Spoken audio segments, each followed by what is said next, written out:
የአሜሪካና የኢራን የሰላም ንግግር በብዙ ውስብስብ ጉዳዮች እያለፈ ይገኛል።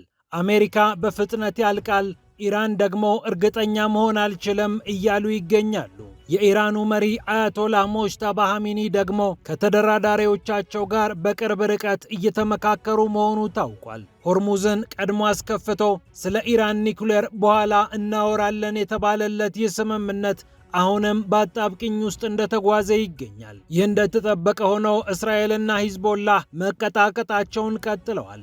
የእስራኤል ወታደር መሞቱ ከተሰማ በኋላ የእስራኤሉ ሚኒስትር አንድ የሂዝቦላህ ድሮን ሲላክ ከእንግዲህ 10 የቤይሩት ህንፃዎች መውደም አለባቸው እያሉ ይገኛሉ። ሌላኛው ሚኒስትር ቀበል አድርገው ኔታንያሁ በሊባኖስ የጀመሩትን ጦርነት እንዲያፋፍሙና እንዲያሳልጡ ጠይቀዋል። የኢራንና የአሜሪካ የሰላም ንግግር አንደኛው ቁልፍ ጉዳይ ተደርጎ የተወሰደው የሊባኖሱ ፍልሚያ አሁንም እንደቀጠለ ይገኛል። እስራኤልም ጨከን ያሉ እርምጃዎችን እየወሰደች ሲሆን በፎስፈረስ የተሞሉ ሚሳኤሎችን ወደ ደቡብ ሊባኖስ ማስወንጨፏ እየተነገረ ይገኛል።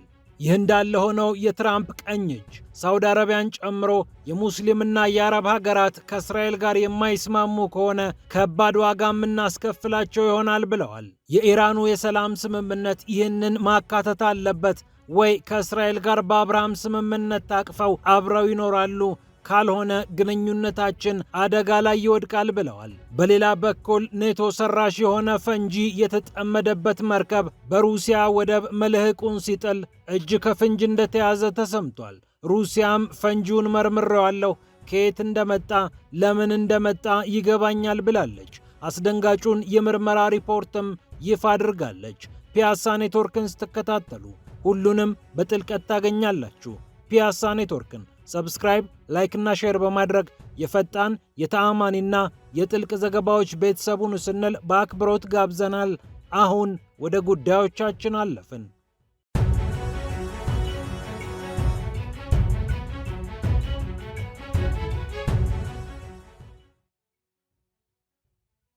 የኢራንና የአሜሪካ የሰላም ንግግር አሁንም በውጥረትና በውስብስብ ጉዳዮች እያለፈ ይገኛል። የኢራኑ መሪ አያቶላህ ሞጅተባ ኻሜኒ ከአደራዳሪዎቻቸው ጋር በቅርብ ርቀት እየሰሩ እንደሚገኙ ተሰምቷል። በአንድ የትነቱ ካልታወቀ ስፍራ ከተደራዳሪዎቻቸው ጋር እየተመካከሩ እንደሚገኙ ተሰምቷል። ሆኖም በጥንቃቄ ምክክራቸውን ስለሚያደርጉ መልእክት የሚለዋወጡበት ጊዜ የዘገየ ሳይሆን አልቀረም ይላል የሲቢኤስ ዘገባ።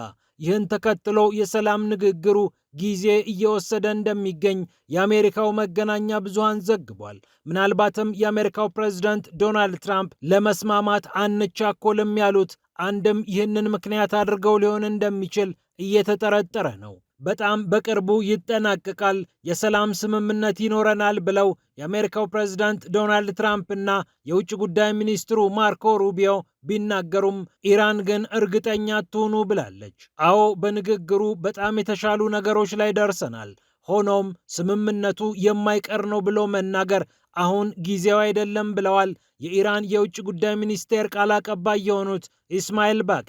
የ60 ቀን የተኩስ አቁም ስምምነት ሊፈራረሙ ሆርሙዝ ከተከፈተ በኋላ የኢራንን የኒኩሌር ጉዳይ ሊመክሩበት ዋሽንግተን እና ቴህራን በመርህ ደረጃ ተስማምተዋል ቢባልም ሌሎች ዝርዝር ጉዳዮች ግን አሁንም እያጨቃጨቋቸው ይገኛሉ።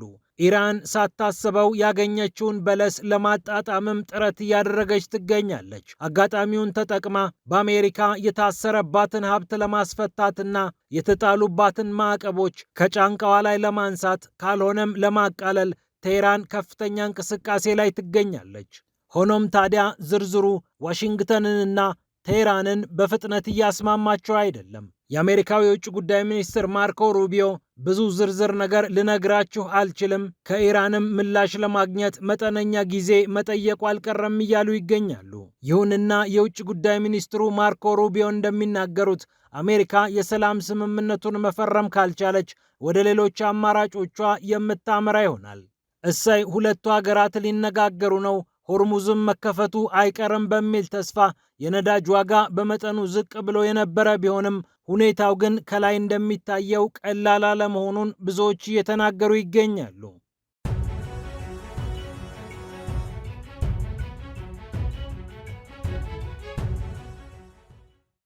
ይህ እንደተጠበቀ ሆኖ የአሜሪካንና የኢራንን ስምምነት ዳር ሊያደርሱ ከሚችሉ ጉዳዮች መካከል አንደኛው የሆነው የሊባኖስ ጉዳይ ግን ከድጡ ወደ ማጡ ሄዷል። የእስራኤሉ ሚኒስትር አንድ የሂዝቦላህ ድሮን ከዚህ በኋላ ከተተኮሰብን 10 የቤሩት ሕንፃዎች መውደም አለባቸው ብለዋል። እስራኤል በፎስፈረስ ሚሳኤል ደቡብ ሊባኖስን እየመታች መሆኑ የተነገረ ሲሆን ሌላኛው የኔታንያሁ ሚኒስትር ደግሞ ጦርነቱን እናፋፍመው እያሉ ይገኛሉ። የእስራኤል የቀኝ ክንፍ ፖለቲከኛ የሆኑት ቤዛሊል ስሞትሪች የሀገሪቱ የፋይናንስ ሚኒስትር ናቸው። በአክራሪ አቋማቸው ይታወቃሉ። በአነጋጋሪ ሐሳቦቻቸው፣ በአወዛጋቢ ምግባሮቻቸውም እንዲሁ ዓለም ያውቃቸዋል። የሂዝቦላህ ድሮኖች የእስራኤል ጦር ላይ እያረፉ የእስራኤል ወታደሮች መሞታቸውን ተከትሎ በሰጡት አስተያየት ነው ሰውየው ይህንን የተናገሩት። የእስራኤል መንግስት 2 ቢሊዮን ሸክል ወይም $692 ሚሊዮን ገደማ ተጨማሪ በጀት የሂዝቦላህን ድሮኖች ለማክሸፍ የመደበ ቢሆንም ይህ ግን በቂ አይደለም እያሉ ነው ሚኒስትሩ። ቤዛሊል ስሞትሪች እንደሚናገሩት እንዲህ አይነት ስትራቴጂያዊ ስጋት በመከላከያ ጋሻ ብቻ አይመከትም። ይልቁኑ ተመጣጣኝ የሆነ ብቻ ሳይሆን ከዚያም ያለፈ አደገኛ ጥቃት በመፈጸም ህመሙ እንዲሰማቸው ማድረግ አለብን። ባልተመጣጠነና በሁሉም ግንባሮች በሚወሰድ ጥቃት በቀል ልንበቀል ይገባል። አንድ ድሮን እኛ ላይ ከወረደ እኛ 10 ህንፃ ማውደም አለብን ብለዋል። ሌላኛው የኔታንያሁ ሚኒስትር የሆኑት አወዛጋቢው ቤን ግቪር እርሳቸውም በሊባኖስ የተከፈተው ዘመቻ ተጠናክሮ ይቀጥል፣ ጦርነቱ ይፋፋም ብለው ለኔታንያሁ ጥሪ አቅርበዋል። እርሳቸውም ምክንያት አድርገው ያስቀመጡት የሂዝቦላህን አደገኛ ድሮኖችን ነው። ከነዚህ አደገኛ ፈንጂ ድሮኖች ጋር በቀላሉ ልንላመድ አይገባም፣ ራሳችንን ማቀብ አለብን። ጠቅላይ ሚኒስትሩም አሁን ጊዜው መሆኑን ማወቅ አለባቸው። ለትራምፕም ያሳውቋቸው። ወደ ሊባኖስ መጠነ ሰፊ ዘመቻ መመለስ አለብን ብለዋል። የሊባኖስን የኤሌክትሪክ አገልግሎት ማቋረጥ፣ ዳህየህን መውረርና ሌሎችም ጥብቅ እርምጃዎችን በመውሰድ ጦርነቱን ማፋፋም ያስፈልጋል ብለዋል ኢታማር ቤን ግቪር። ወደ ጋዛ እርዳታ ለማቅረብ የመጡ በጀልባ የተጓዙ አክቲቪስቶችን ሰብስበው የእስራኤልን ሰንደቅ ዓላማ እያውለበለቡ ያላገጡባቸው የሀገሪቱ የደህንነት ሚኒስትር የሆኑት ኢታማር ቤን ግቪር በድርጊታቸው ብዙዎችን ማስቆጣታቸው የሰሞኑ ትዝታ ነው።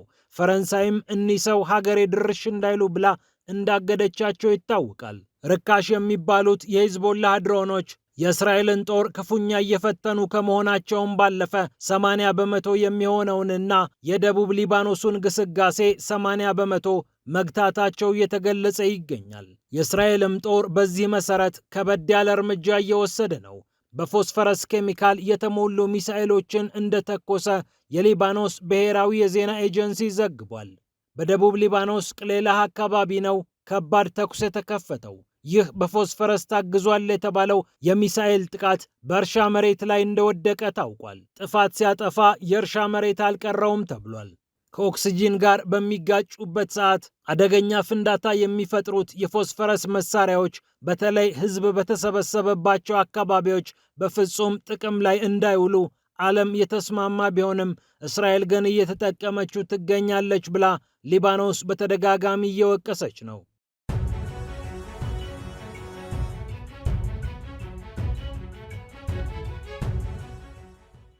ከዛው ከመካከለኛው ምስራቅ ጉዳይ ሳንወጣ የትራምፕ ቀኝ እጅ ናቸው የሚባልላቸው ሴናተሩ ሊንድሲ ግራሃም ሳውዲ አረቢያን ጨምሮ የሙስሊምና የአረብ ሀገራትን አስጠንቅቀዋል። ከእስራኤል ጋር ስምምነት ከሌላችሁ ግንኙነታችን ይረበሻል ነው ያሉት ሊንድሲ ግራሃም። ሪፐብሊካኑ ሴናተር በኤክስ ገጻቸው ላይ ያወጡት ጽሑፍ ብዙዎችን እያነጋገረ ይገኛል። ከእስራኤል ጋር ልክ እንደተባበሩት አረብ ኤምሬትስና እንደ ሌሎቹ ሁሉ የአብርሃም ስምምነትን ተፈራርማችሁ እስራኤልን አውቃችኋት በጋራ ልትኖሩ ይገባል። ከኢራን ጋር የሚደረገው ንግግርም ይህንን ማካተት አለበት ብለዋል ሊንድሲ ግራሃም። የአረብና የሙስሊም ሀገራት በዚህ ረድፍ መሰለፍ አለባቸው።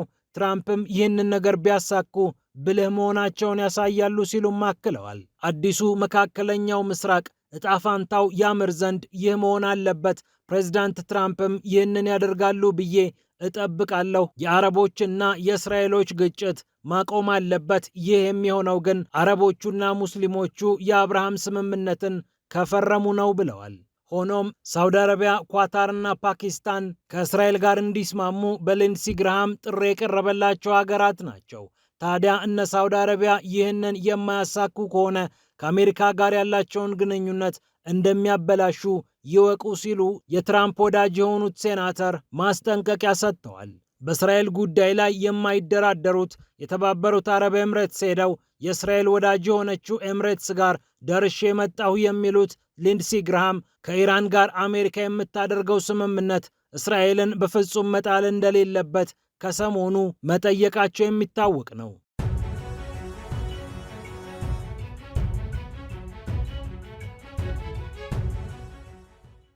በመጨረሻም ኔቶ ሰርቷቸዋል የተባሉት ፈንጂዎች በቁጥጥር ስር ውለዋል። መርከብ ላይ የተጠመዱት እነዚህ ፈንጂዎች ከቤልጅየም ተነስተው ወደ ሩሲያ መጥተው ወደብ ላይ ነው ተይዘዋል የተባለው። ከቤልጅየም አንትወርፕ ወደ ሩሲያዋ ኡስትሉጋ ለማቅናት ነው መርከቡ የተነሳው። ነዳጅ ጫኝ የሆነው ይህ መርከብ መዳረሻውን ቱርክ ማድረጉም ተሰምቷል። አርሄኒያስ የተባለው ጋዝ ጫኝ መርከብ በሩሲያ የጸጥታ ክፍሎች በተፈተሸበት ሰዓት ላዩ ላይ በርካታ ፈንጂዎች ተጣብቀው ተገኙ። የአንዱ ፈንጂ ክብደት 7 ኪሎ ግራም ነው ብለዋል የሩሲያ የጸጥታ ክፍል ኃላፊዎች። ምን ያህል ፈንጂዎች በመርከቡ ላይ ተጠምደው እንደነበር ግን አልተገለጸም ብሏል ራሽያ ቱዴይ። ይህ በፋብሪካ እንደተመረተ የሚያሳየው ፈንጂ በኔቶ ሀገራት ተመርቷል ብለን እንጠረጥራለን ሲሉ በመጀመሪያው ዙር ቅኝታቸው ማረጋገጣቸውም ተሰምቷል። ወደ ሩሲያ የሚመጣበትን ቀን ለተወሰኑ ቀናት ያራዘመው ይህ መርከብ በተደረገበት ጥብቅ ፍተሻ ነው ይህ የፈንጂ ስብስብ ተገኝቶበታል የተባለው። የሩሲያ የጸጥታ አካላትም ፈንጂዎቹን በጥንቃቄ ማምከናቸው ተነግሯል። በሌኒንግራድ ግዛት ኡስትሉጋ ወደብ ካረፈ በኋላ ወደ ቱርኩ ሳምሱን ወደብ እንደሚያመራ መርከቡ ይፋዊ የሆነውን የጉዞ ሰሌዳውን ለሩሲያዎች አሳውቆ ነበር። ፒያሳ ኔትወርክን ስትከታተሉ ስለቆያችሁ ክብረት ይስጥልን ብለናል። ፒያሳ ኔትወርክን ሰብስክራይብ፣ ላይክና ሼር በማድረግ የፈጣን የተአማኒና የጥልቅ ዘገባዎች ቤተሰቡን ስንል በአክብሮት ጋብዘናል። ሰላም ለዓለማችን።